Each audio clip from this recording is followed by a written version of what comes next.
from the Go ahead. airline industry, what we call situational awareness in Exactly. medicine, and it was stolen from the airline industry Yeah, after. no, 100%. 100%. Right. And so, like I said, it's a very unusual way to like look at MA. And like I said, for Joel, specifically for Joel, Joel's in the Intermountain and he has an exam coming up, and they've asked him to orchestrate this in a way that uses SBI, situation, behavior, and impact. But I think it's just a different way of saying observation, description, and prescription, which is how we do an MA anyway. And then they've also asked him to start instituting the common threads. So we kind of need to start talking about more of the common threads. And how many of, I know a lot of you are familiar with the common threads, but how many of you can say at least two of them? Besides Kelby, because she's got to do it every day too, right? So that's wedge, Christie, parallel. No, the common threads are the skis never leave. Skis always maintain contact on the snow. There we go. Yeah, skis always maintain contact with the snow. Both skis will be simultaneously steered into the new turn. Right. Ankles work in unison to create matching forward ankles. Legs flex and extend independent of each other to move the center of mass from turn to turn. Torsion stability supports lower body mobility. That's that proximal distal. And countered relationship is maintained through the transition between turns. Okay. So quick question. In a wedge, number 3, the ankles work in unison, creating matching forward angles. Yes. You mentioned that before, but how are the angles? How are the forward angles matching in a wedge? Ooh, very good question. Do they match along the length of the ski, or do they match laterally? They can match both. I'm not sure I understand. Matching laterally, what does that mean? Oh, no, they don't match laterally. But are you saying that the the angle of the ankle, even though the edges are opposing, the angles are the same in the ankle? Yes. Okay, thank you. We move. You got to think dimensionally. Okay? This is a 3D piece, and we move the ankles in unison. Okay. Yeah. It may not be like always matching. Like you picked a perfect example, which is wedge turns, but they move. Ankles work in unison. This way, right? In an angle, and then they go the other direction. Does that make sense? Yes. So so the skis are turning, the ankles are flexed. The skis, they're not turning the same amount, but they're both turning, right? In a wedge turn. Not turning the same amount. Well, isn't the inside ski, if you're going to the right, isn't the right hand inside ski turning less, or are they turning the same amount? No, they're always turning the same amount. I see. Okay. Yeah, otherwise they would be. They're always turning the same amount. If we have one ski turning more than the other, this is what happens. Or this happens. So that would be like a Christie. You'd have. Be like matching. We're doing like a stem or a wedge Christie or something like that. That's when one ski turns faster than the other. But in a wedge turn, one of the pieces in the IDP says that the wedge never changes shape throughout the turn. Okay? And that means both skis turn simultaneously. Does that make sense? And that goes back because it's a common thread. The common threads really apply to all of the centerline tasks. wedges, wedge Christie's, basic parallel, medium radius. Hey, Meg, how you doing? And medium radius turns. But they really do denote good skiing throughout all of it. There might be some times where not all skis always stay in contact with the snow on the ground all the time, right? Bumps are a perfect example of sometimes we need to kind of do stuff to shorten the turn a little bit in short radius performance turns. Side leg needs to turn a little bit faster to match the outside leg because of the performance of the turn, and it's a lot easier when when we kind of pick that ski up a little bit. Those are all pieces which are exceptions, but they're not along the center line. So all the center line tasks have to have all of these pieces. Does that make sense? It does. Thank you. Yes. Can you put this on the chat so I can Yeah. download it? Not a problem. In the chat. Because we have talked about this before. And this is how it's been described to me. And I think this is really, really apropos. The center, these common threads are like a 10,000 foot view.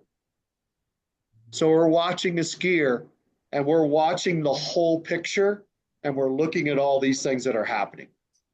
Okay. And we're making a judgment call on what's happening for the skier against these common threads. Then, when we want to start talking about more of a granular standpoint, we need to start identifying the fundamentals because those are the things that are going to institute the change. Those are the tools that make the changes happen. Does that make sense? I can't tell you legs flexing and extending independently of each other, moving the center of mass. How does that work? Right? Right? How do we match ankles so that they're always in matching in unison, things like that. God, I'm already boring Kelsey. I'm in trouble. Or Kelby. It's been a long day for me too. I get it. So let me put this in the chat. Yes, sir. Go ahead. I don't know. You were answering Lenny's question with the wedge, and I agree that both skis stay in a wedge and both skis are turning. Yes. However, I'm not sure I understood his question completely because even though we're in a wedge and you're maintaining that wedge, the angle being formed by your feet, the laws of physics state that when we're making a turn, that ski on the outside will be moving faster but than the ski on the inside. That's true, but that's not how he asked it. What he had asked was whether one ski rotates more than the other. And what you're saying was true. So I came in a little late on it, and I wasn't sure. When I heard the question, I wasn't sure what he was asking. Yeah, I'm not sure. I was sure what I was asking, but I was, Mike, actually going to that issue that one of the legs, one of the skis has to turn faster than the other in order to. I didn't say turn faster. No, I said it travels faster. Yeah, travels faster. It moves faster than the other. Moves faster. Turning faster by the words you said it's doing this than the other one. Right. But it has to travel more distance in the same arc, so it's moving faster. It's not necessarily turning faster. I see what you mean. Thank you. So that's kind of like when you're in a track, if you're in the inside or the outside of the track, the distance is going to be different if you're running track. Yes. Right, which is 100%. Why they have a staggered start on a track. Right, exactly. So further diving into the common threads, if we look at it carefully, we have the top two are ski performance descriptions. Skis are simultaneously guided / steered to begin to turn. Both skis remain in contact with the snow. Then we have two that are upper or lower body descriptors. Ankles work in unison to create matching forward angles. Legs flex and extend to independently of each other to move the center mass from turn to turn. And then we have two that are upper body specific performances. Torso stability creates lower body mobility. Countered relationship is maintained throughout the transition and turns. And I should have a graphic for that. I don't know where it is. I stole it from somebody else, and I don't know where I put it, which is kind of frustrating because it kind of helps you understand how these common threads work. Okay. Any questions on those? I have a question. I've seen. Yeah, I knew you would be. I see these in all different orders, the common threads. Is there any particular order? Does that matter? No, it's kind of like the fundamentals. I mean, there's one that's, for me, is kind of the predominant one that we need to be looking at all the time. But in this case, no, you can put these in any order, okay. Right? We're not necessarily looking at these and going, oh my God, this is the most important one. It's really affecting all the others. No, that's not how this works. Okay.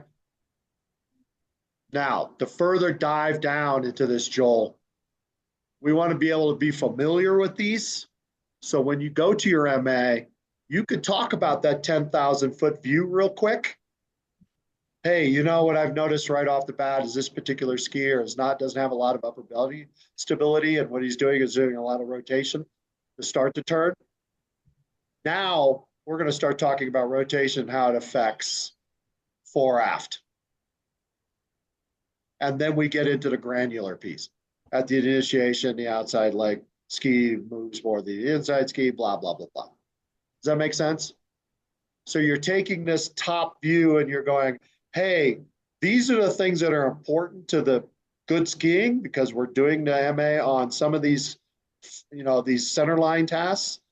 And then we're looking at that in terms of, hey, these are the pieces that are doing, but that doesn't necessarily mean that they're all tied to a particular fundamental. Okay, as a matter of fact, they're purposely not.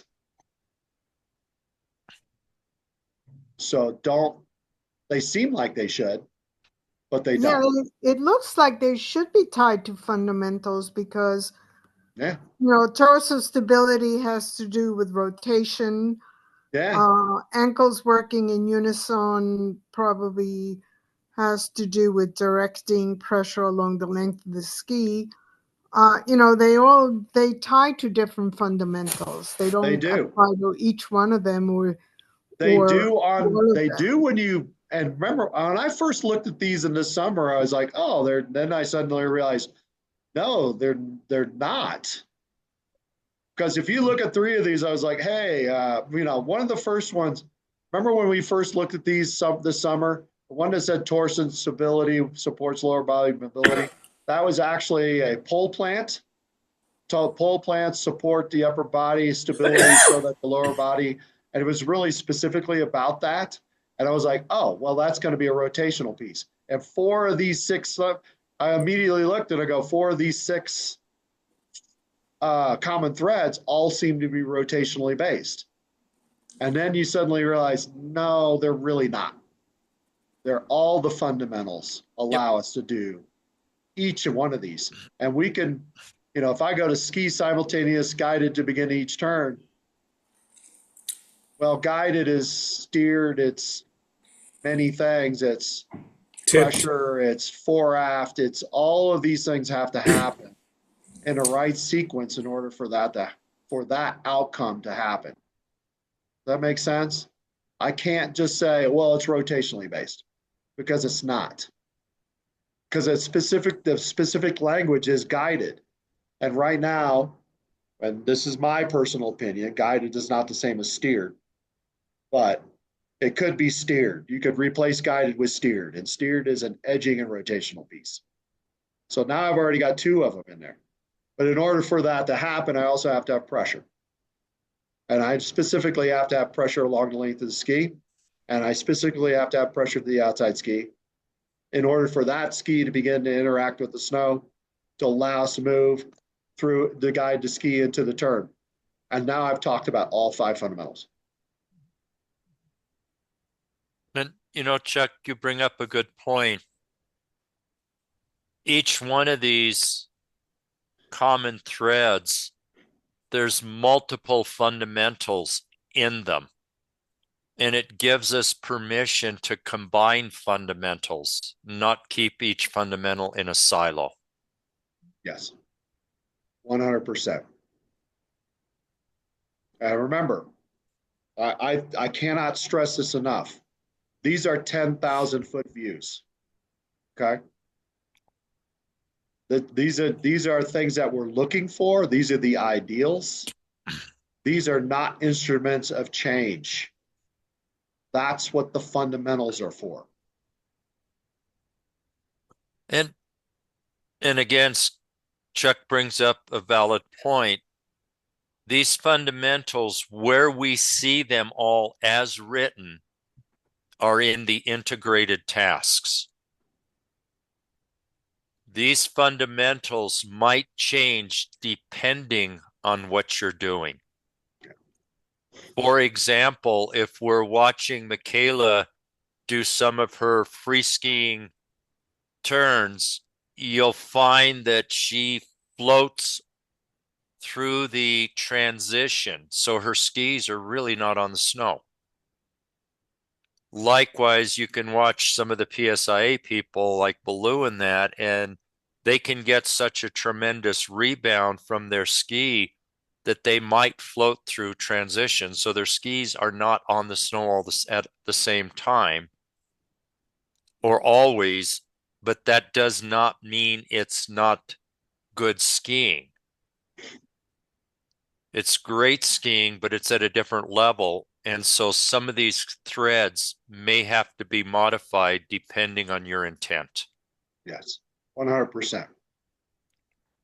So I'm opening the field up to questions because I know you guys got a ton of questions. Yes, Kimberly. I wanted to talk a little, I don't know if this is the right opportunity, but I wanted to talk a little bit more about the center of mass. Cool. It says here that legs flex and extend independent of each other to move the center of mass. Now, the center of mass could go laterally, could go straight across into the center of the turn. It could also Yes. go forward on a, into the center of the Yes. forward and across. And I thought that was the ideal. Yes. Is it only the extension and flexion of the legs, or is there also like fore-aft movement in there too, to get it to go diagonally? I think you answered your own question, right? I guess. So Yeah, 'cause the original, and I'm going back to the summer, the original common thread for this one actually did say legs flex and extend independent of each other to move the center of mass laterally from turn to turn. And they dropped laterally, probably specifically because, Kimberly, the legs flex and extend independently of each other, not only to move them laterally, but along the length of the ski and specifically into the new turn. Does that make sense? So you kind of answered your own question. Okay. and So if you read the common threads, there's that one that says ankles work in unison, creating matching forward angles. If you got forward angles, you got to be moving forward. Yep. Forward this way and this way. Mm-hmm. So if you are doing it incorrectly and you are moving your center of mass into inward but direct laterally, that doesn't necessarily cause angulation, does it? Like if you have the angles in your body or inclination, it doesn't necessarily cause inclination. I mean, it could if your trunk, if you move your center of mass over and you have the trunk straight up and down, it wouldn't be inclination. But if the trunk was on an angle and your legs and trunk were in the same line, then it wouldn't be inclination. We always have inclination. Yeah, but we want inclination of the legs, but don't we want the trunk to be more upright to create the angle at the hip? Yes, but it depends. Does that make sense? So It depends on the kind of outcome we're looking for. All right. So legs flexing and extending doesn't necessarily mean up and down. No, I think that's the key. Is it's that it's also not this, necessarily this way. It could be that way, that right? way. Because they specifically put this in here mostly, and I'm answering your question in kind of a deflective way, Kimberly. How do we move to the inside of a turn? And what they're saying is we don't tip in like this. Right. Because if we tip in like this and we don't get that inside leg out of the way, what do? We're inclining. We're inclining, but we're also banking, right? Yeah. Because we're still supported on the inside leg. So they specifically said, instead of tipping in, which is, trust me, we have tons and tons and tons of people that TikTok back and forth like this, right? And the idea is, no, we don't TikTok the resist forces. We flex and extend our legs independently of each other to allow us to tip in to the turn. So it's speaking specifically to the ideal and not just what skiing is. Cool. One of the things I'm trying to understand is I had uh my teach assessment this week and I did not pass. Oh, I'm Um, sorry. yeah, yeah. It's disappointing. None of us passed. There was 10 of us. Nobody There were passed. 10 of you and nobody passed. Yeah. Oh, But where was this at? that was at Camelback. So Paul and Yeah, I did. we have somebody here whose son was in that. Okay. Charlie Knott. And his son was in that same, yeah, and he failed too. Yeah, we all did. So um I did the Wedge Christie for my teach or for my Okay. M, and I did not use my accommodations. I think I probably should have. It was sunny and I thought, oh, I'm going to be able to see great. And then all of a sudden the clouds came in and it was my turn. And I had Bob Shasta as the my examiner. Okay. I'm not familiar with him, but that's all right. Okay. I just guffawed. Yeah. Just so you Anyway, know. he's a little crusty old guy. Great. Impatient. So Kim, um so what I saw primarily was that, one time one guy made a really big wedge and his inner ski got stuck. But that Oh, wasn't the norm. That wasn't the norm. But the conditions were kind of chunky, like they were soft and a little bit hard to navigate.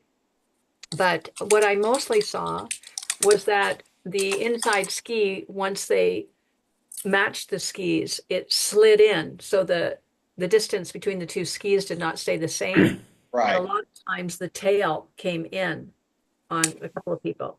So that's Okay. what I focused on. And it wasn't what, they were hoping I would see as the cause of this problem. Um, he said it was the center of mass moving inside too much and the inside ski catching. I didn't see anybody pick up the ski and put it back down, but the ski was light and it was sliding in. Right. So I guess I don't typically think a lot about center of mass. I'm Yes. thinking about my legs. I'm thinking about a lot of other things, but now I'm like, oh, I really need to understand this center of mass and what can go wrong and why. So Right. that's a personal thing. That's a gap in my knowledge. Cool.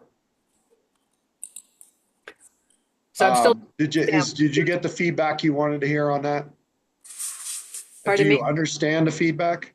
No. Okay. So what he's indicating is that the body was moving too quickly to the inside of the turn. And Like that's laterally, like straight across. like this way. Yeah. Laterally into the turn. So what happens is that they're still supporting themselves on the inside leg. And then even though that they try to match, they're still, and that's why that ski comes in so quickly instead of maintaining a nice disciplined distance from the turn or from the other ski. And which means there's probably still putting too much pressure on that ski to support the center of mass because the center of mass is so far to the inside. So So think there's of this. think of the center of mass as like the thing that we gotta move our skis underneath.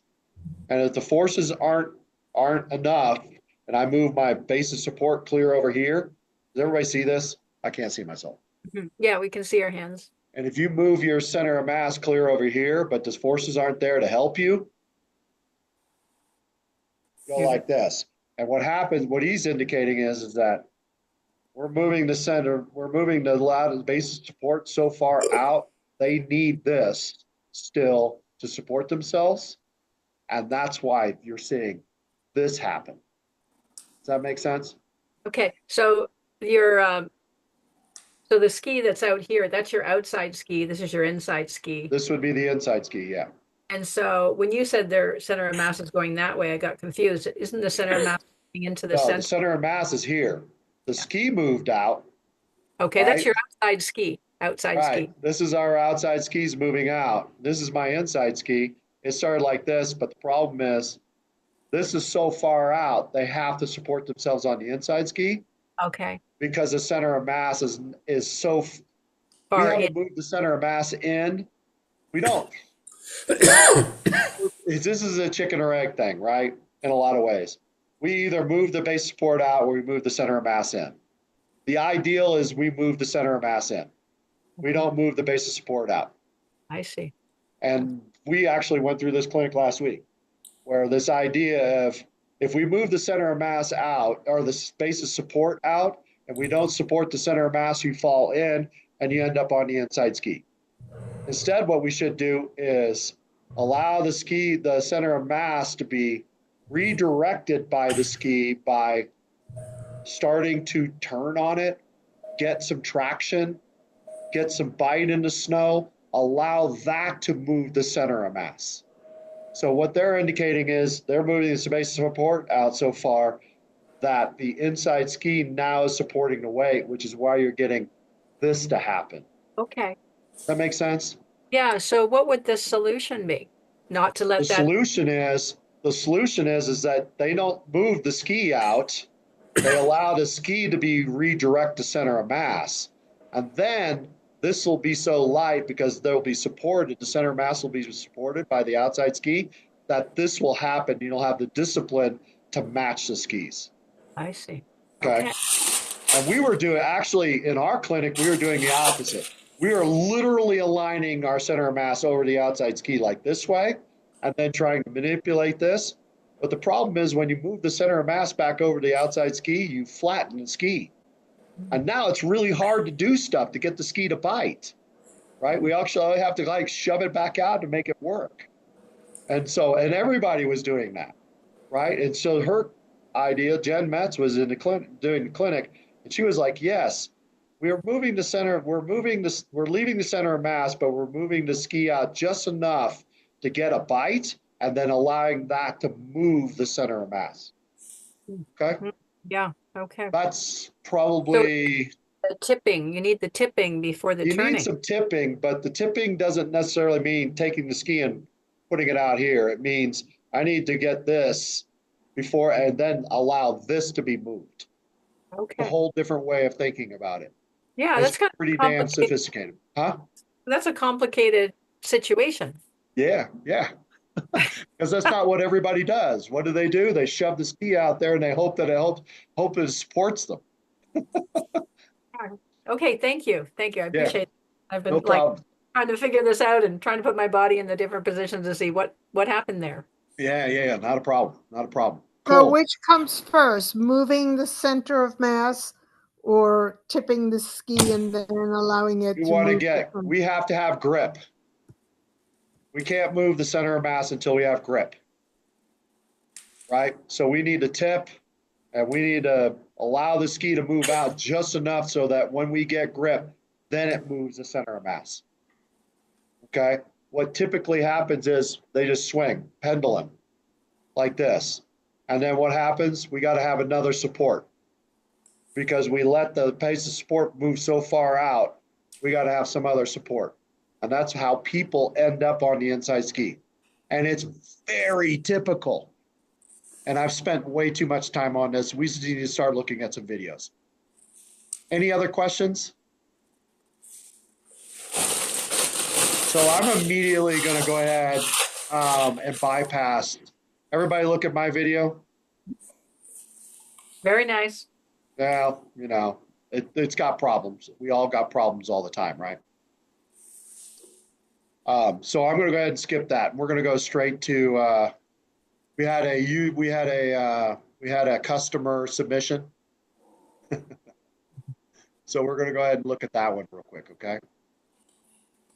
Any other questions on the common threads?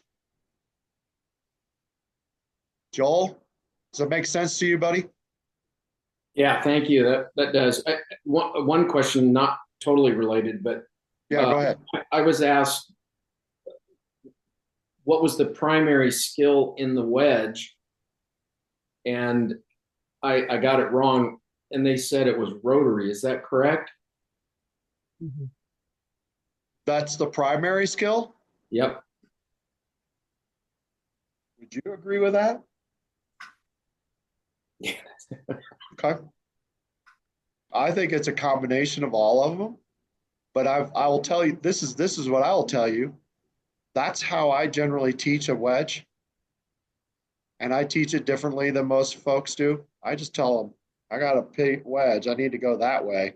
I need to point my skis that way. And it's rotationally based. And if you actually look at Mike Rogan's like really pushing the fact that we need to be starting to teach the wedge through rotation and not pressure. Because most ski schools are like, you need to push the magic button to go that way. And it needs to be on your left toe and you push the toe. Or we reach down and we touch the outside of push the button on the left knee to make us go right. Right. And I think those are important too, because not everybody gets this. And there may need to be some supporting information. You need to be able to teach it in different ways. But I'm 100% in the rotary realm. All right. What was your answer? Pressure. Got to pull a lever, stick your tongue out, push a button, and got to think real hard. Yeah, I get it. Trust me. It's one of the first things I ask, and I get a lot of those level 3, level 4 kids, right? The first question I always ask is, how do you turn? How do I make these skis go that way? And that's the same answer every time. I gotta push the magic button. I need to touch the outside knee. I need to blah, blah, blah, blah. And I go, well, how do you know it works? And then they stare at me like, what? I go, this is tangible and verifiable. If I can point my skis that way, all I got to do is look down. Are my skis pointed that way? And bam, it's done, right? It's very, very simple. And I also like to tell you this too. It avoids that situation of being defensive. Because now I can go straight into, how do we stop? How do we stop? Well, we point our skis up the hill. We don't use the wedge anymore. The wedge is a tool. Then we can point our skis up the hill. And that makes a ton of difference because now it makes them more offensive. Now, they got a new way of turning and stopping that makes sense to them. And it's easier. And they can do it everywhere. The wedge only works so long. Nobody shot off a chute and went, gee, I don't even need to do it at the bottom, just make the big enough wedge. That's never worked ever, right? So, yeah. But keep that in your back pocket, right? Rotation is a primary source of movement in the wedge turn because we both do this. We actually turn the ski in, right? And we actually have to move them in a direction. And pointing is a big deal. And it's easy. It's so easy. Cool? But sometimes people are like, they start leaning, they start doing weird things, and you go, okay, now we need to start talking about something different. Okay, just need to give them redirect their cue. All right, cool. All right, we have a user submission. Who is this? Can't remember who this is. Well, you're going to, Mike, I think this is you, Mike Thomas. Can you hear me? Can you see me? How do I share my screen? I've already shared it. Can you guys see it? Thank you so much. The reason why I'm here tonight is because here at Winter Park is because our bandwidth is better than at my But let me know if there's any stepping or anything like that. We'll shrink the screen. Okay. Okay. So this is the same run that we looked at with me probably about a month ago. Great Yeah. feedback from the team. Stepping over my new outside leg was not helping anything. So I begin, I think I've sort of integrated that, but I'm still working on habituating, making sure that I'm doing it each and every time the same way.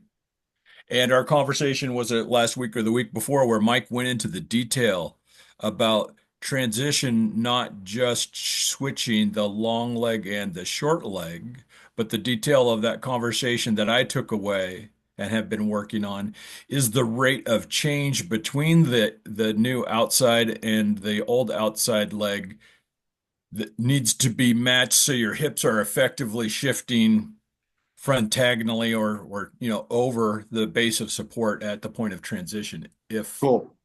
if I haven't captured that message Okay. correctly. That's a lot of stuff. Yeah. Yeah. So what are you seeing in your own skiing? So what I'm still seeing is I still Let's have wait, before you get started too much, what's the 10,000 foot view?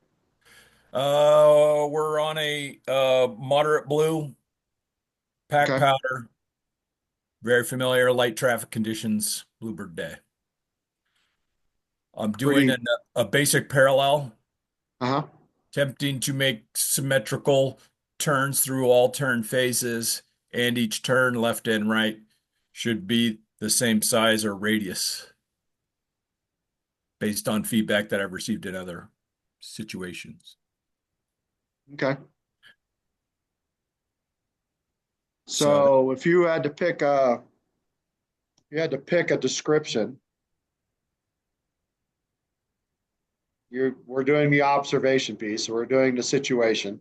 The situation is you are doing moderate blue. You're making some basic parallel turns, semi-medium radius on blue terrain, right? yes. And we have a behavior that is happening. The behavior is the skis are operating in a specific way, right? And there is a body movement that's specific to that, that's causing that. And then the impact is how the skis are behaving because of the body. Or the observation, then the description of what it is, and then we have a prescription for change. So my observation is at turn initiation, I am seeing, and take this with a grain of salt. This is a brand new eye to this world. I'm seeing concurrent, if not simultaneous, edge change at initiation. Okay. I'm seeing a consistent buildup of forces from the initiation through the shaping phase. And then I see an increase in the forces at the completion phase, not quite a Z turn or a fully skidded turn, but it would I would like to see more consistent edge pressure through initiation, shaping, and the completion phase. And I think that the outcome of that would be a more symmetrical turn shape. Okay. So which fundamentals are we talking about? I heard edging and what else? Yeah, I would say edging and pressure control, foot to foot. Foot to foot, ski to ski pressure control. Yes. Okay.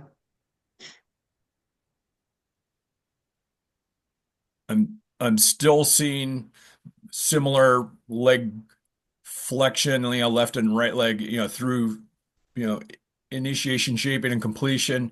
The legs seem to be moving independently of each other. They seem to be flexing in synchronization with flexing at the ankles as the pressure builds. Cool. So I think that is things there that, nothing jumps out at me there, at least at my level of education. Cool. I look like I'm inside in that freeze frame right there. These I are don't, kind of sorry for the no, video is a little bit contrasty. yeah. That's all right. Now, this is a good view. I like this. So we have, and why do, oh, so we have a skier that's making some turns.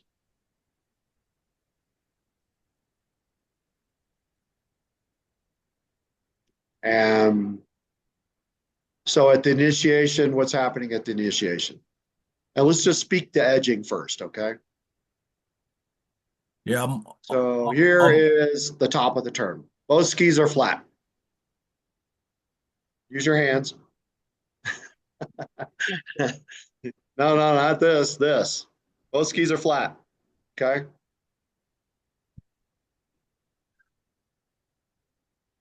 All right. Then we're going to go ahead and this is that kind edge of the came on top of the quick. shaping. Huh? Yeah, that edge came on quick there. I'm surprised I didn't watch this in Yeah. slow motion yet. I'm already in Yeah. the fall line. Cool. Came on quick.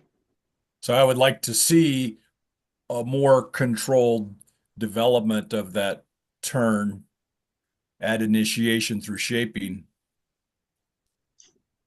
Okay. Cool. How are we going to do that? What movement are we going to do that's going to be different? My the conversation we'd be having would if I headed out to the mountain tomorrow, I would be controlling, modulating the rate of change between my old outside and my new outside leg so that it wasn't just a switch I flipped from 1 to 10, but it was something that a dial that I turned from, 1 to 8 and then back down as I got into the completion phase of the turn. Okay. So you want to use your hands. I like that. I want to see this, right? The only problem with webinars is that I can't see you actually stand up and move, right? Like I'd like to see you in an exam situation. Yeah. So you're going to have to use your hands and show me, okay, do we want to do more of this or is there like a real quick movement this way, right? Yeah. So we're flat and then all of a sudden we're moving quickly. Or is it nice and progressive? And then It's not progressive. progressive enough. Okay. I would like to see it more progressive. So where would be the most edge angle? On the shaping phase of the turn, the Where in apex, the shaping phase? the apex, like right there at the fall line. This looks like even more edging. I agree. That looks like even more edging. I agree. So And this is those, almost in the shape. This is almost in the finish phase. I agree. Yeah. And what I was trying to back into was by having a more controlled and modulated initiation and shaping, would that be absorbing some of the forces that I'm effectively saving for the finish phase and burning them off by sliding down the hill? Yeah, that almost speaks to a different fundamental though, doesn't it? Yeah, I have to think my way back into the fundamentals now. I'm trying to picture what I'm trying to do first. Now you're starting, and I'm not hating where you're going, but you've shifted lanes. You've gone to, hey, I need to have better pressure at the top of the turn, and I need to do this. That starts talking about pressure management or regulating pressure. Would a better way to say that would be to achieve earlier outside edge in the initiation phase, staying with that theme? I would like to be more, I would like to have earlier edge. And how am I going to do that? What's the movements going to allow me to get my skis to tip earlier in the turn instead of all at once, Right. right? How am I going to do that? Tell me a body part that's going to allow me to do that. I would move my center of mass Ooh, frontagionally. let's be no. That's not a body part. Center of mass is some fictional thing that's Everything's I mean, initiated with the I'm feet, right? gonna So so I would if be, you say that, they're gonna say point to your center of mass. yeah. And the problem is the center of mass moves around, right? It moves this way and it moves around and it depends on where you're at. So I'm looking for a specific body part that's gonna allow me to gradually start to tip the skis into the new turn.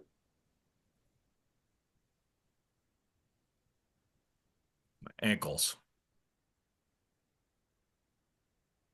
But Yeah. like our last conversation, if the center of mass is not ahead of your feet at that moment, applying the ankle, it's a compliant answer, but I'm not sure it's complete. That's all. Yeah, but the center of mass doesn't, I mean, the relationship between edging and the center of mass is always moving, always changing. Yes. Right. But what I'm asking for is what's making the change to the edging? Yeah. Okay. Yeah. We have to be careful about, and again, I mean, this is digging a hole, but we have to be careful about how we talk about the center of mass, right? And if I was going to give you any advice at all, I'd say let's stick the center of mass to like one or the pressure control realm and keep it there.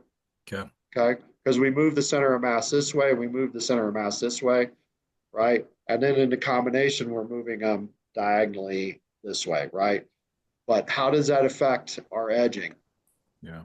Is that's where you're going to start to get, you're going to have to be very specific. Got Okay. it. How do I affect the edging? I mean, I have to move the ski or I'm going to have to move the body, one or the other, right? Right. So, and that's going to start talking about body parts. So I like your ankles. I'd like to see lower leg tipping Okay. earlier in the turn. Like them. Got it. What is In the order to, relation? What's the if relationship between the lower leg tipping and what I've and been ankles, obsessing about? No, I'm fine. I get the ankle. That I'm on board with what you just said there. yeah. That it's the long leg, short leg that I'm still working on from Mike.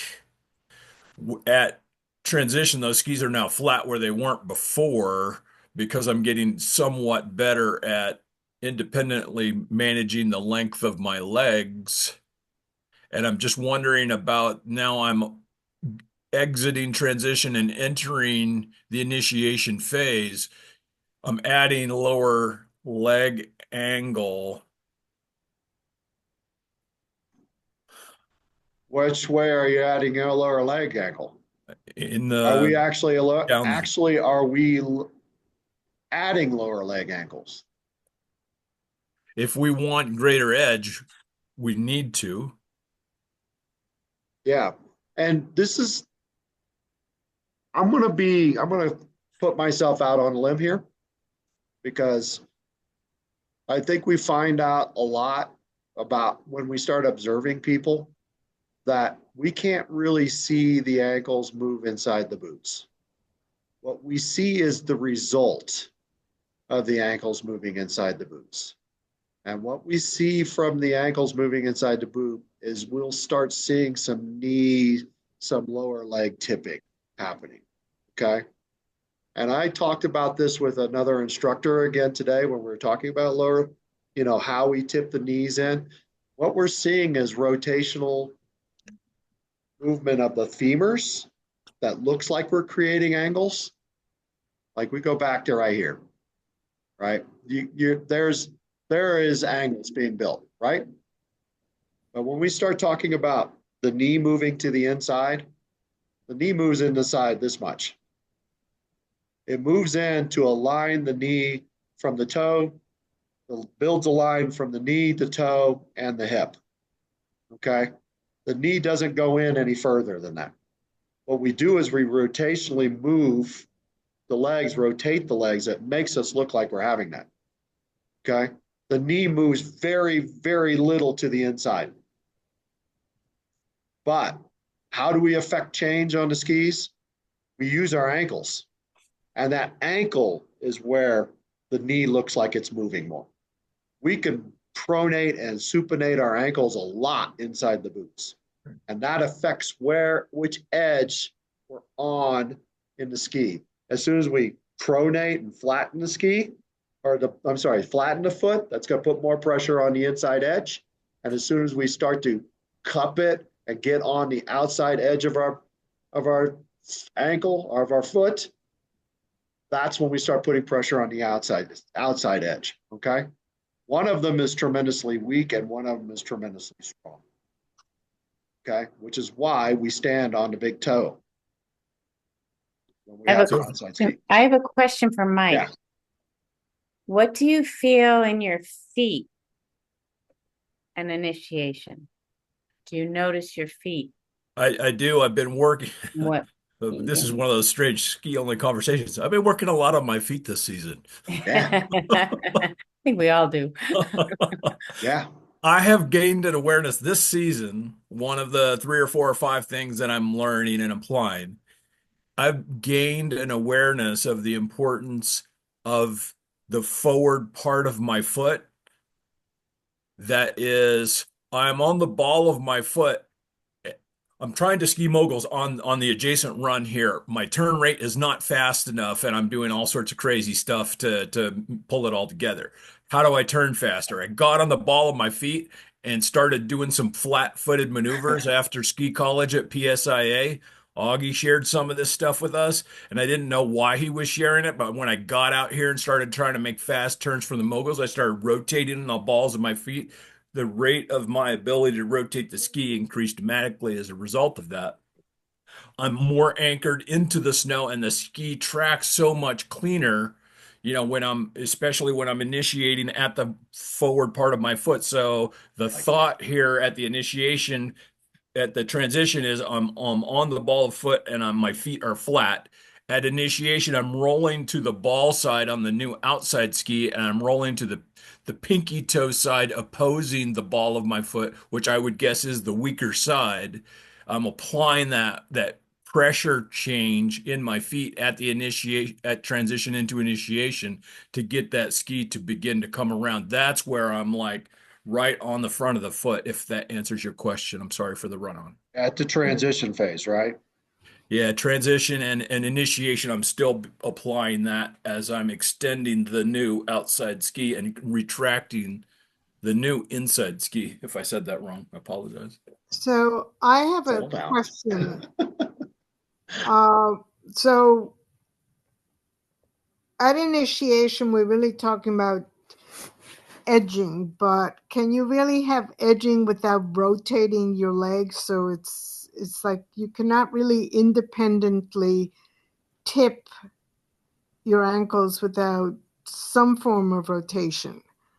Am I correct, or can you just like isolate it that, I've been taught that the beginning part of the turn is edging and the finishing part of the turn is more rotation.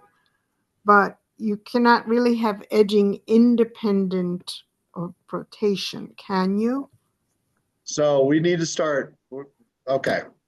That's a loaded question. There's 2 different kinds of rotation.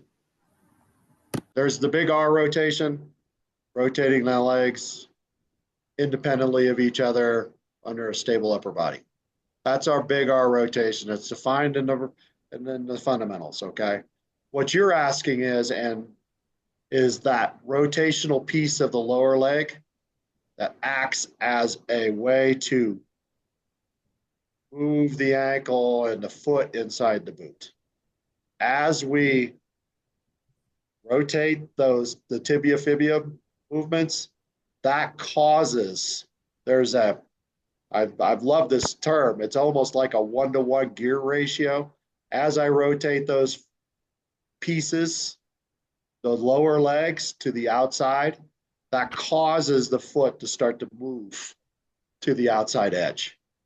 And as I rotate the knee in, which causes those tibia-fibial pair to start rotating, I start to flatten my foot and I start getting pressure to the inside foot.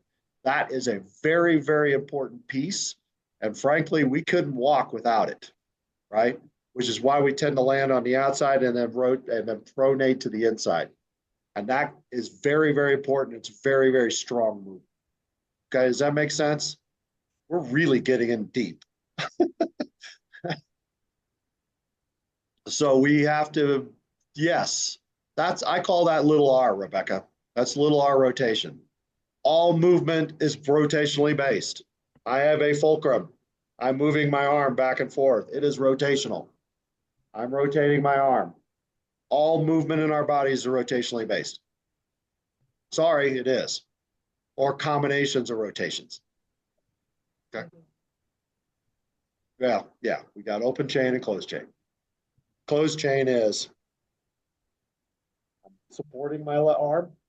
Open chain is when I'm not. And I'll have additional movements that will happen, but they're all rotationally based. Yeah. Yeah. This is circumduction. Circumduction, rotations. We got all kinds of movement. They're all rotationally based. We can't avoid it. Okay, does that make sense? That's really, I'm trying not to confuse people today, but I like where you're going, Michael.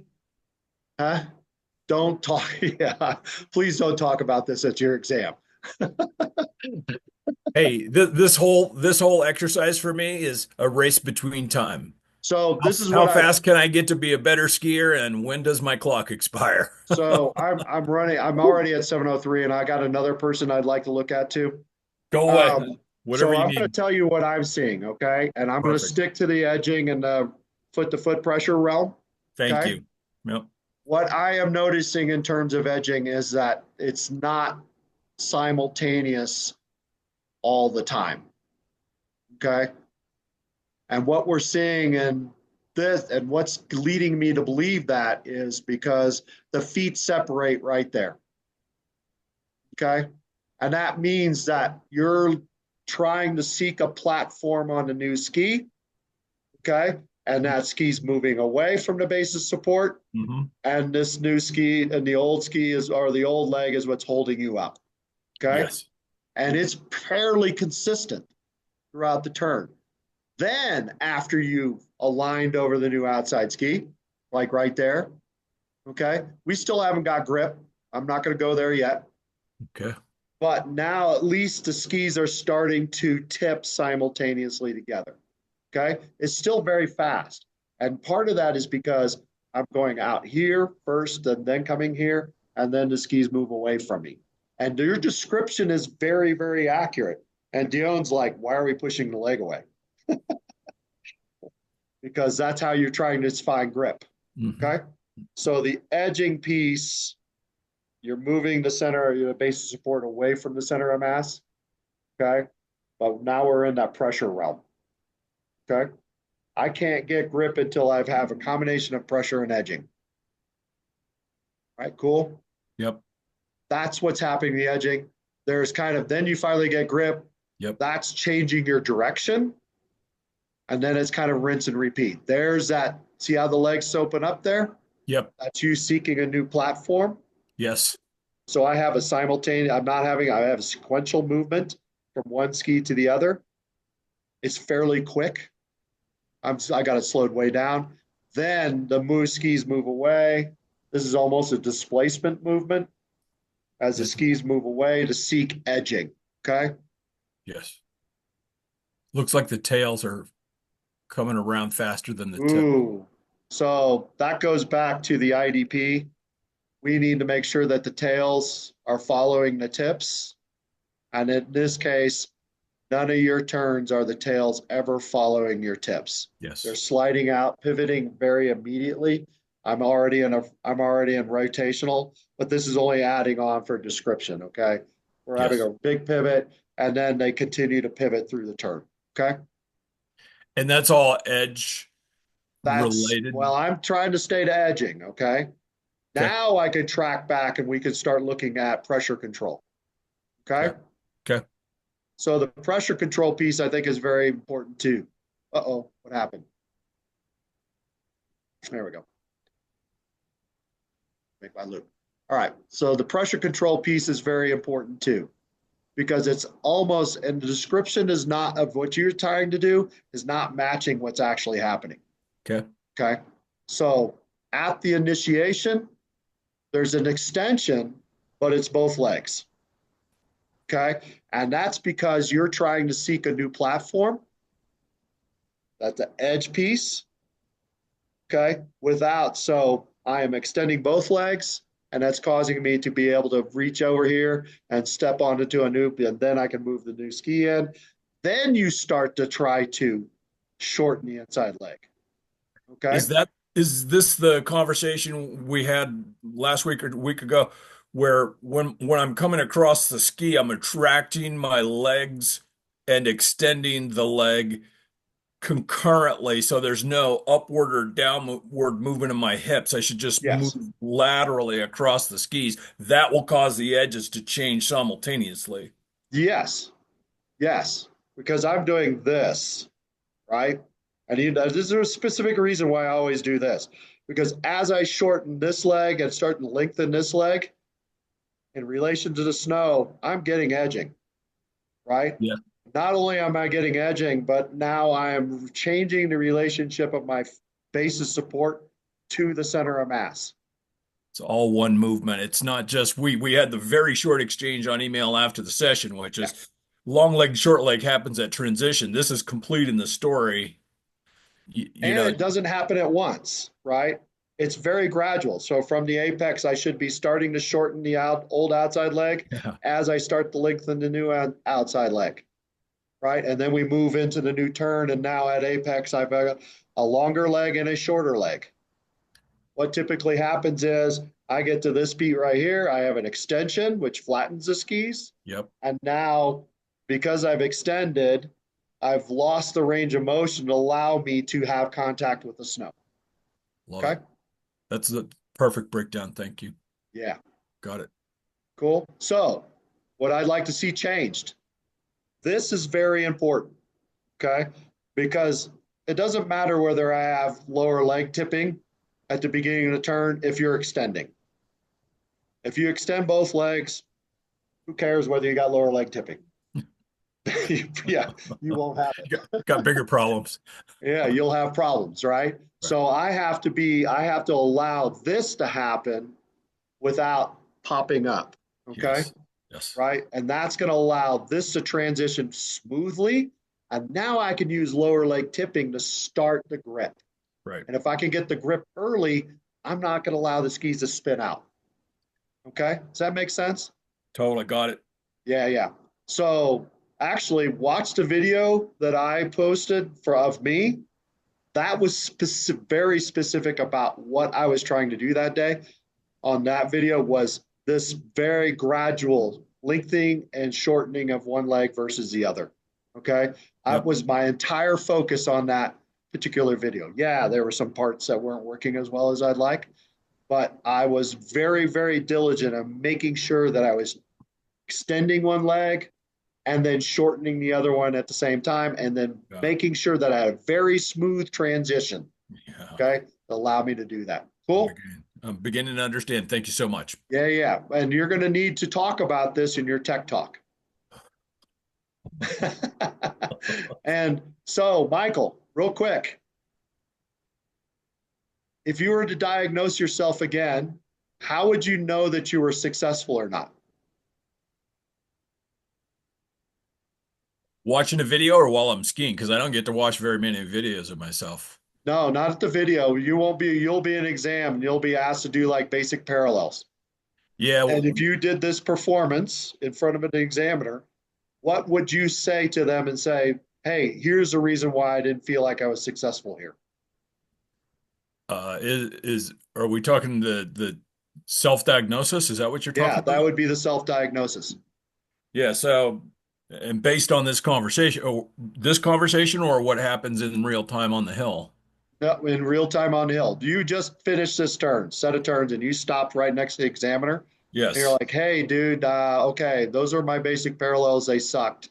And here are the reasons why. Or they were awesome because these are the reasons why I know that I did them well.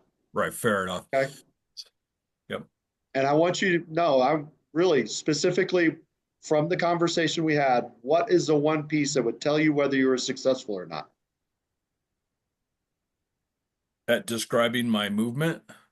No, describing whether you were successful or not.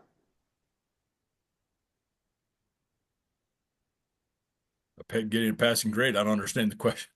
Oh, You should know when you're like doing the task and you're like, oh, no, that's not right. Okay.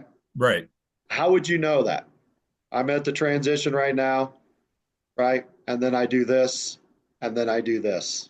I do get that floating. You described that perfectly. I do get that floating sensation where there's a very, it's gotten pretty brief, but it's still, I can feel what you described is that Yeah, floating sensation where you're not on any edge. That's a very uncomfortable feeling. yeah, And I haven't been to the point where that's been a focus. And obviously yeah. that's where the turn starts. So it needs to be the focus. You need to have contact with the snow. Yeah. And when you do an extension piece at the beginning of the turn, Yeah. you lose contact with the snow. And so you know if there's a floaty piece in there, Yep. ooh, that's not working. Yep. I need to have contact with the snow. I need to have connection with the snow in order to be more successful. I'd Loud and also clear. say that little step, that little, because you're kind of like stemming. This is a little different. Most people like align and then pick up the foot and bring it in. You're a little different. You're actually like physically moving the ski out. And you should, now that you have that awareness, you should know, hey, if this is happening, that's not that's working. Okay, Yep. Got it. cool. Thank you. Any questions? Chuck, was he inclining at all? I thought I Oh, saw yeah, yeah. Oh, something. yeah, yeah. Oh, yeah. Inclining. Oh, yeah. Or Right about there. yeah. So is that because his well he's extending the inside leg. Well, he's extending both legs. Yeah, he's extending Yeah. that side leg and getting some more pressure on it. He's seeking pressure. Yeah. So He he's doesn't have connection with the snow right now. So okay. that's that float phase he's feeling, right? So it's the inclination that's putting him on edge instead of Right now, yeah. Yeah. Yeah. I would call it displacement. He's actually like physically trying to move the skis over here somewhere so he can finally find that spot where he's like, oh my God, there it is.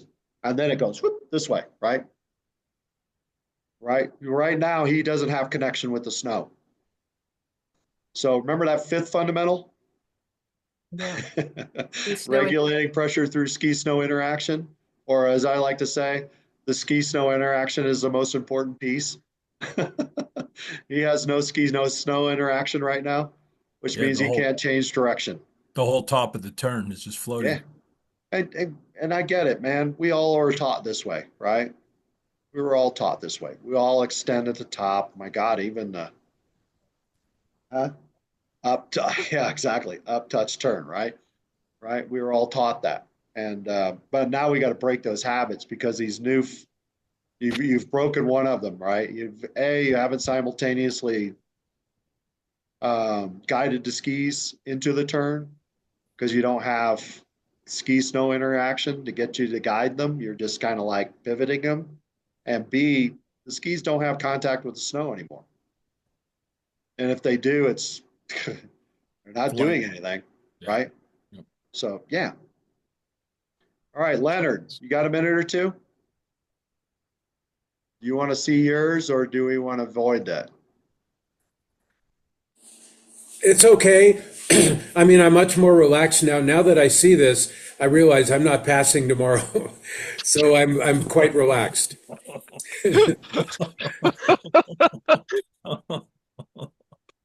You know, the point of this, Leonard, is not to go ahead and beat ourselves up. This is supposed to be a safe place, right? Yeah, no, I'm not really. I just see that I'm not ready to the things that I thought I was doing. I'm not. I'm doing some very different things than was happening inside my brain. Cool. We're starting to reinterpret the real. Right. Well, and you know, the important thing here is Leonard, that we have recognition of what we're trying to be doing. And this is why I've started doing this like what, 4 weeks ago, is having people drop videos in so that we can have some understanding of what we're actually doing as opposed to what we think we're doing. Because, you know, what's the most common reaction we have when we see ourselves on video? Horror. I don't know about you, but I always say, that's not me. I don't know what you're talking about. Right, I see a hell exactly. lot better than that, right? Well, unfortunately, you can identify the fox ears, and you know that that's unfortunately me. I think there's some things here I kind of like, and there's some things I think we could work on better, right? So Right. do you want to describe to yourself what you're actually trying to do? Okay. I think I'm trying to make a video for tonight. I'm trying to make some medium radius turns on a blue coming into greenish run. This is coming down the backside of Chair 3 at Mammoth Lakes. Yep. And I'm just trying to make some medium radius turns and show what an incredible skier I am. Yeah, that's what I'm Leonard, you're trying to do. incredible. And everybody loves you. You're good enough, and by God, you're strong enough. All right. I saw that movie. Cool. So, do you have a fundamental too that you'd like to describe in this one? Well, I see two things, and I'm not sure how they're relating. Mike helped me yesterday to try to pair up like two fundamentals that go together. But I see, I'll first just tell you the fundamentals and then I can tell you the specifics. But I see rotational problem. Let's not say problem. Well, okay. I see an issue involving rotation. Cool. A difference between the actual and the ideal with respect to rotation. And I also see that in terms of regulating the ski snow contact. Oh, wow. Okay. Those two things. So, I would say, so first of all, with regard to rotation, I didn't realize that I'm often rotating my upper body to begin the turn. I thought I was like super countered, and obviously that's not the case. My outside hand is coming around so that sometimes I'm in line with the skis, so I lose.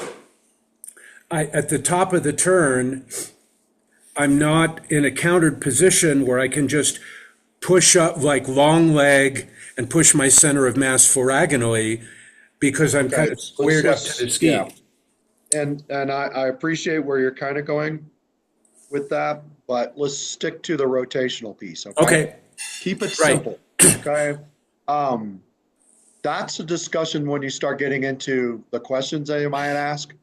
Hey, what were some of the common threads that maybe a piece or you're looking at here? Cool. Hey, then it was like, oh, now I'm going to back off. I got a 10,000 foot view.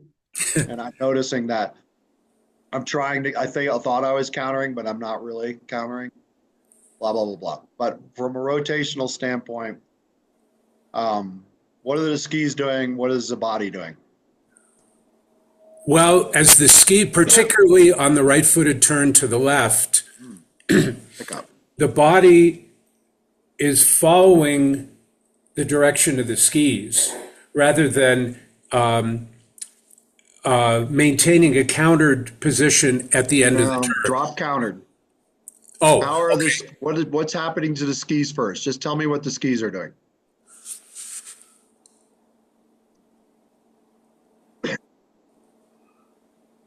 I know Well, it's the stinky. skis are this. There isn't.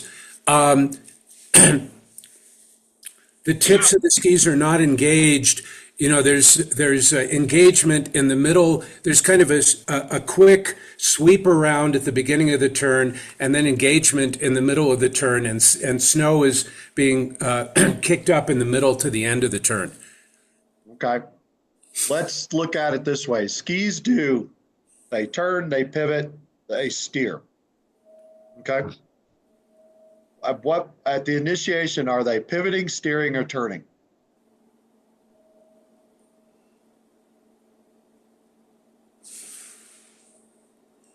Or not pivoting, Steering. turning, or steering? I mean, they're turning, Sure.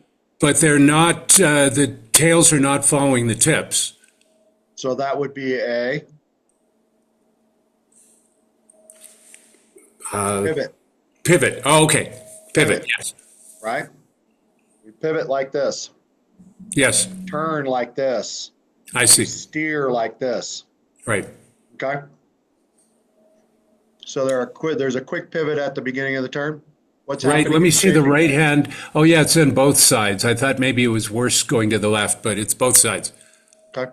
What are the skis doing in the shaping phase?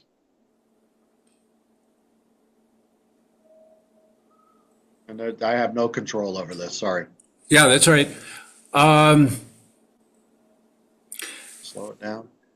No. They're kind of skidding. Let's see. Are they skidding away from me? Well, yeah, but skidding's a different, that speaks to a different fundamental. Mm-hmm. They turn, they pivot, they steer. Okay, so towards the middle of so they're pivoting at the beginning of the turn, and then in the shaping, at the end of the shaping phase, coming into the transition, they're being steered to a certain degree, but that's quite late in the turn. Cool. Just down. So there's like a quick pivot kind of at the end of the initiation through the shaping phase. Yes. And then they start to kind of steer. And steering means I'm now like changing direction. Okay. That means my body is now going somewhere else. Does that make sense? Mm-hmm. Cool. Now let's go back. At initiation, are both skis pivoting, turning, steering at the same time and the same rate? I would say often not, because there's a divergence and then a coming together. The skis are separating and coming together, indicating that they're not turning at the same rate. They're not turning at the same rate, but I wouldn't look at divergence. Okay. I would look at convergence. Oh, okay. It's pretty quick, but it's there. Okay. If you have upper body rotation, Leonard, there is a 99% likelihood that one ski is going to turn before the other. It's just physics. If I do this, it's going to travel down, and that outside ski is going to turn first. Okay. And the inside ski is going to quickly pick up or pivot to match. Okay. And that's kind of what I'm seeing. Okay. So what's the body doing to make the skis do what they're doing?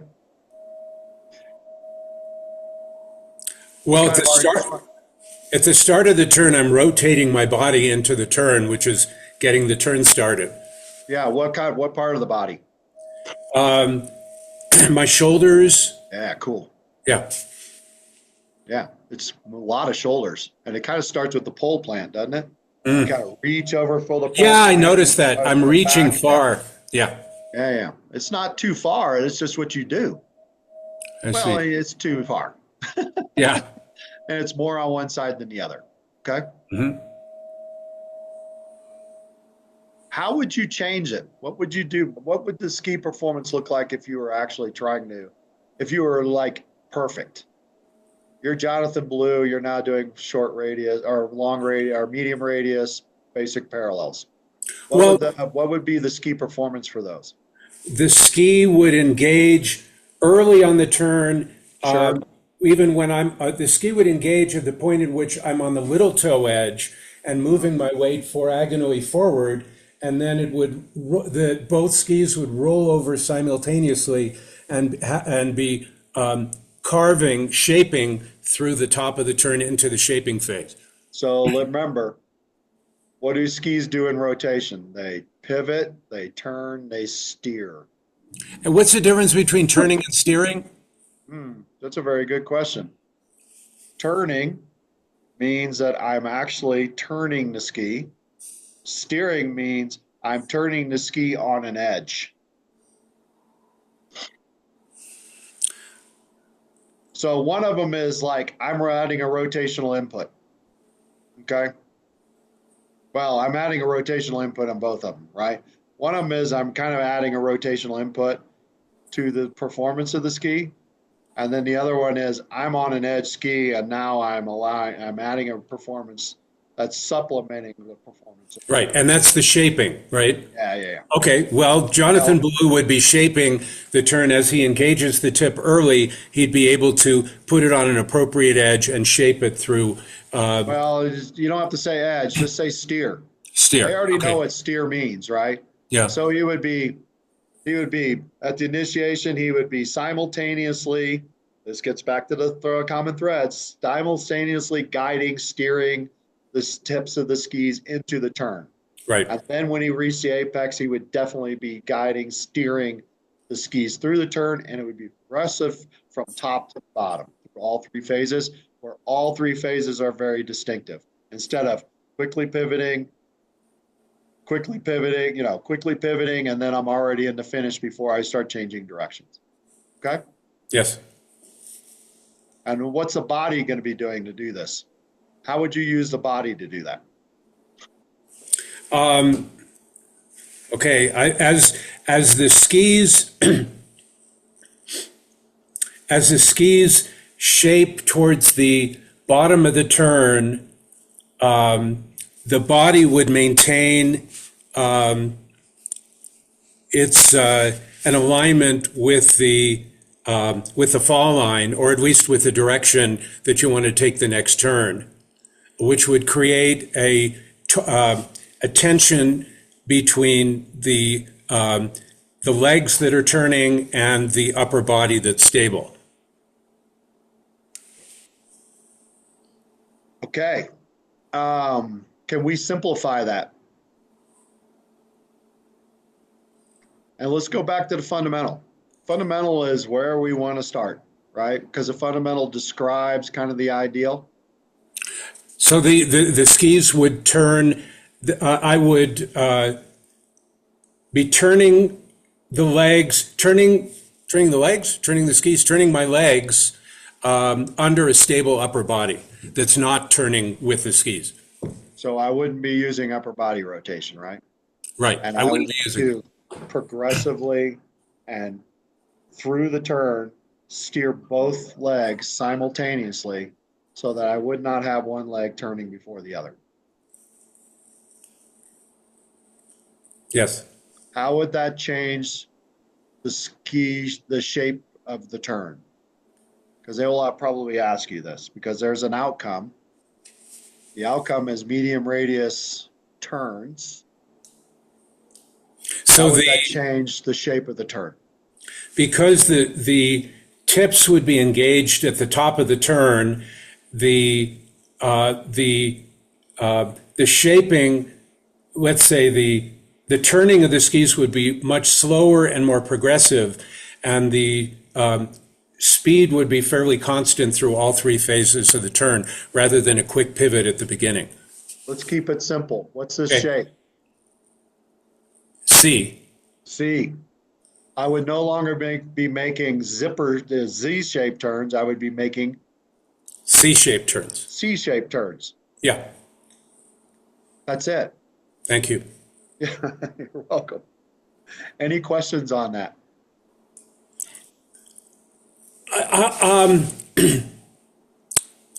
So we can Is go a little bit deeper on this one. Yeah, well, I have a question. I mean, really, like with my skiing too.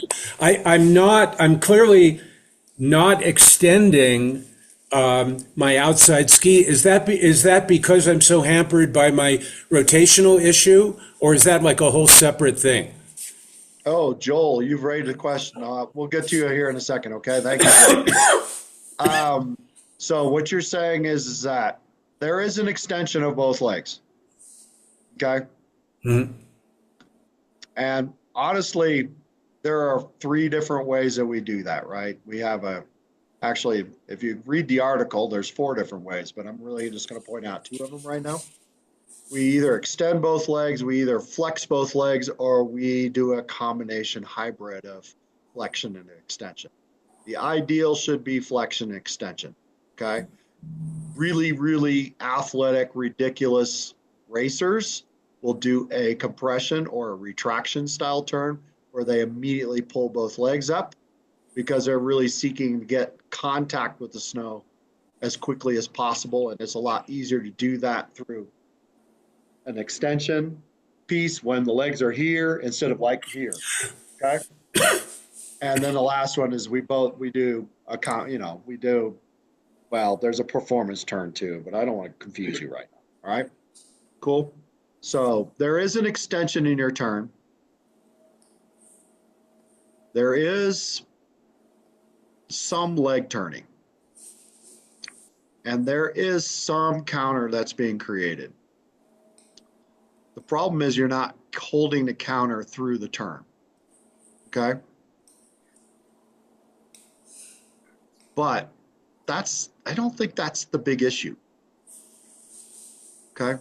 the big issue is that I think you nailed it on the head when you started talking about upper body rotation. And we've really got to figure out ways for you to stabilize this part of the body to allow this part of the body to move underneath you. Mm-hmm. Okay?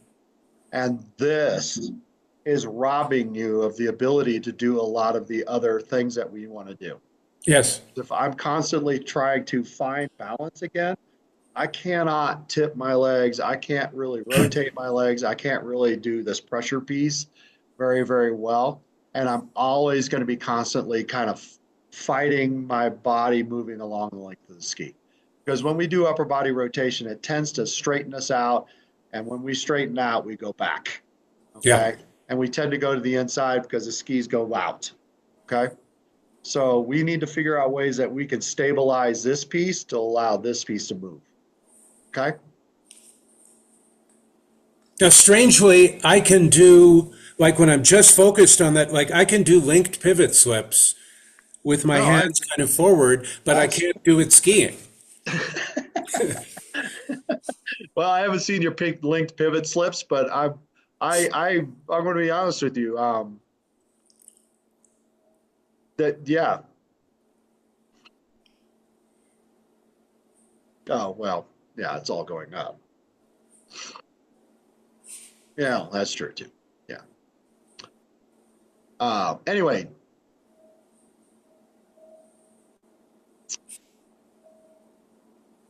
Quick question. go ahead. What I'm is trying to formulate something here. I hear the term twisting. Is that the same thing as pivoting? Twisting, pivoting are identical. Yes. Okay, and I then like the word. I like the word pivoting because that's actually in the ID. I'm sorry, in the technical. Manual. But they're basically it means somewhere along the length of the ski, I have a pivot point, and the ski is moving on that. Right. and then could you just explain one more time the difference between steering the ski and turning the ski? Okay. I wish I had the manual in front of me right now. Steering is adding a rotational piece to an edge ski. Okay. And turning the ski is a rotational movement along an arc. Okay. They're both related to each other. Just one is more on an edge ski and one of them is turning along an arc. Okay.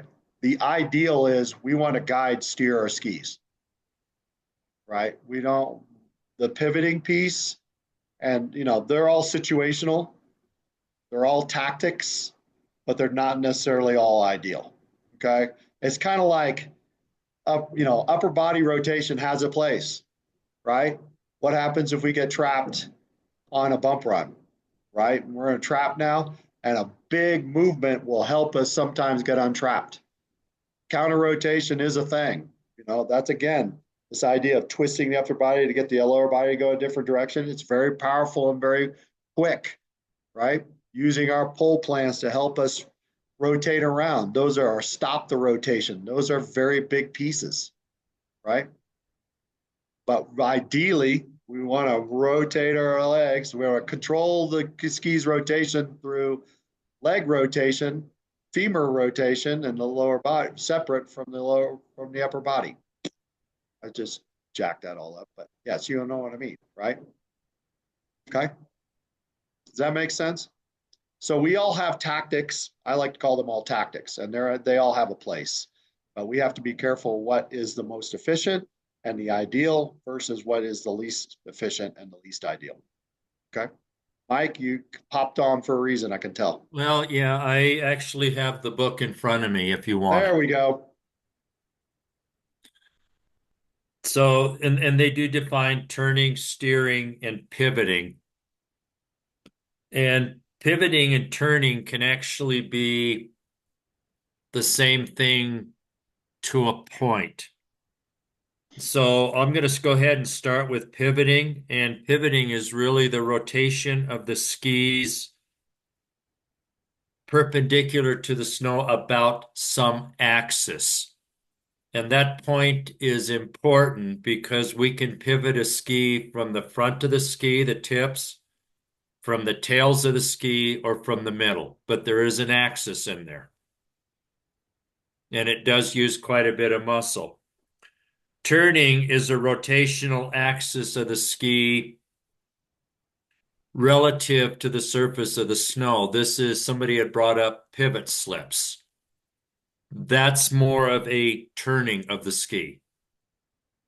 And the last one is steering, and Chuck was almost verbatim on that. But that's actively directing the skis along some intended arc. Again, you're using muscular action, but the important piece here is there is some degree of edging in it. It doesn't say it has to be carved, but it could be, but there has to be an arc being formed. So it could be a skidded turn as long as it's in an arc. And they usually call that guided turn in the IDP. Yeah, they call it guided. I still think guided's different than steering. But hey, how many of those three change our direction? And I don't mean the ski's direction. How many of those take me from going this way to that way? All of them. No. No. But if you're thinking about an uphill carved arc and an uphill guided arc, Right. turning the skis, one's brushed, one's carved. Right. That's got less... edges engaged. Does a pivot slip, even though the skis are turning, does that change your direction of travel? No. No, you're still going down the hill. Straight down the fall line. You're staying under that center. It's the same axis. You're just moving along a straight line down the fall line. Yep. Exactly. Only by definition will steering take you across the hill because it talks about an intended arc. Yep. Of the three definitions, that's the only one that talks about an arc. So I didn't want to say it moves the center of mass in a new direction, but it literally moves the center of mass in a new direction. So the uphill guided arc is more of a steered maneuver. Yes. The guided arc is a steered maneuver because you're actually adding a rotational piece in there. And the uphill carved arc is a turn. That is pure ski performance. But that's guiding along, and what was that term? An arc direction? The intended arc. Right. That would be an uphill carved. Doesn't make any difference if it's carved or skidded. You're changing direction. Yeah. Right. But you're talking about the difference in the definition of steering and turning here. And turning, there is nothing in turning that says there's an arc formed. Yeah. And there's nothing in pivoting that says there's an arc formed. So think of turning as pivot slips. If you want to, you can think of pivoting as a tip butter or a tail butter. They don't change the direction of travel, but they allow the ski to pivot around some axis. Right. So what was your definition with the along the arc? What were you saying? That was steering. Steering. That means you're steering. It means you're actually forming an arc. And you're right on, Dave. You don't necessarily have to have rotational input to create an arc. Skis, these guys are really smart. They invented self-steering skis, right? We put enough pressure and enough edge on the ski, they'll do the work. I don't have to add anything to it. And that's what the uphill carved arc is to show that I can put the ski on edge and pressure it, bend it, and make it go in a new direction without adding any rotational input at all. But as soon as I got to start flattening the ski and make a brush turn, that's steering. Okay, does that make sense? Yeah. All right. So the definitions are on page 20 in this book. Yep. Okay, what's the prescription to fix me? Suck less. No, I'm just kidding. I got a lot of, hold on. I got a bunch of chats here I haven't even looked at. Kelby is just saying goodbye. Thank you. also a STEM initiation. Yes, very good, Alona. You're right. Thanks for a great session, Mike. Hey, yeah, no kidding. Thanks for putting yourselves out there. It's just hard.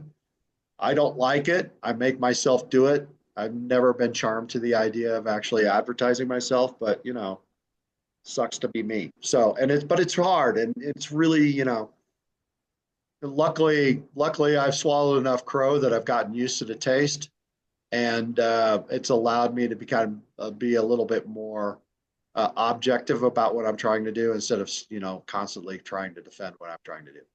And it's hard. It takes time. So it's really, I really appreciate you actually reaching out, put your selling out there and saying, hey, this is what we need to do. Okay. All right. I think I've already kind of talked about this, Leonard. We have to fix, well, there's two things. I can't stop the video, right? Well, I guess I can. Okay. One of them is you're not really forward.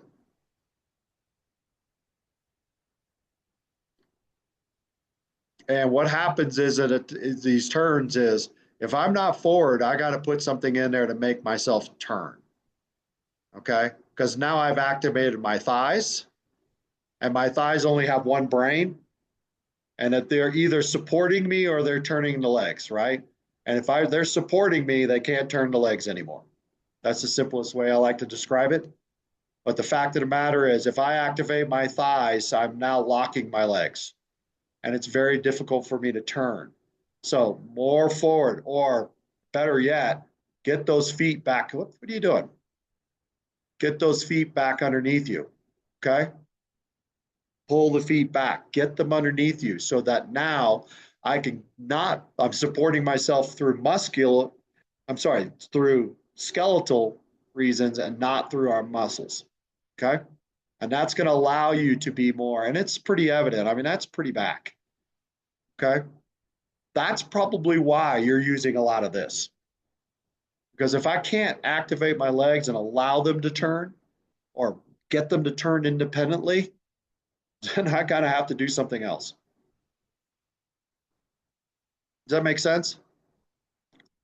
Pull those feet back, get them underneath you, unlock your legs, allow them to turn. Then I can stabilize the body and the legs will work underneath me. You want a task? Pivot slips. You want an even harder task? Pivot slips into bumps. Huh. You want an even harder task? Falling leaf into bumps. Because now I got to adjust my base of support this way as well as this way. Okay? That's going to get me underneath them, and then feel it, find it, do it. That's going to allow you to do all those things. Cool? You're going to do well tomorrow. Don't worry about it. Okay. Thank you. Yeah, it's 3 days, isn't it? This part is 2 days. The ski out here is ski and MA for 2 days, and then teach is a separate part if you get through that. Oh, you got to get through the MA and the teach. I'm sorry, the MA and the ski before you do the teach? Yes. The MA, they've integrated the MA with the ski in a 2-day session. Yeah, well, that's what the East does. So the East does it the opposite. They integrate the MA with the teach, right? So that you have to, and as Kimberly said, and now it's more difficult because she has to be very specific about what she's trying to change. But it's also applicable. I kind of like it, actually, to be honest with you, because we had to do the same thing in our level 3. There's an MA portion in there. You have to describe what the people are doing, why it's important to them, and how we're going to make that change. It's the same thing. Well, sure. You mean like all our guests? All right. So, all right, everybody say hello to Dale. All right. I think we're done for tonight. Okay. Any other questions before we leave? Yes, no, maybe. There's only like 15 of you left, so 12 people are dropping like flies now. Cool. Next week, I'll be here again. I got 2 more weekends here. And you guys have a great week, all right? And thanks everyone for Thanks, letting everyone. me join you guys as well. Yeah, Thanks. I will. Good luck. Work hard. If you don't pass, get good feedback. If you're not feeling like you understand what the feedback is, badger them. That's what they're for. Don't accept, hey, you know, you really need to be more you need to move less laterally. That doesn't mean anything. Give me something that's going to be actionable. Okay? Don't let them just like, you know, all this and that and this and that, because they will do that. Hey, we're human beings and we're lazy. So, all right. Have a great week. Good luck, Thank you, Leonard. Chuck. Thank you, Mike. No problem. Thanks, Have Mike. fun out there, everyone. Stay safe.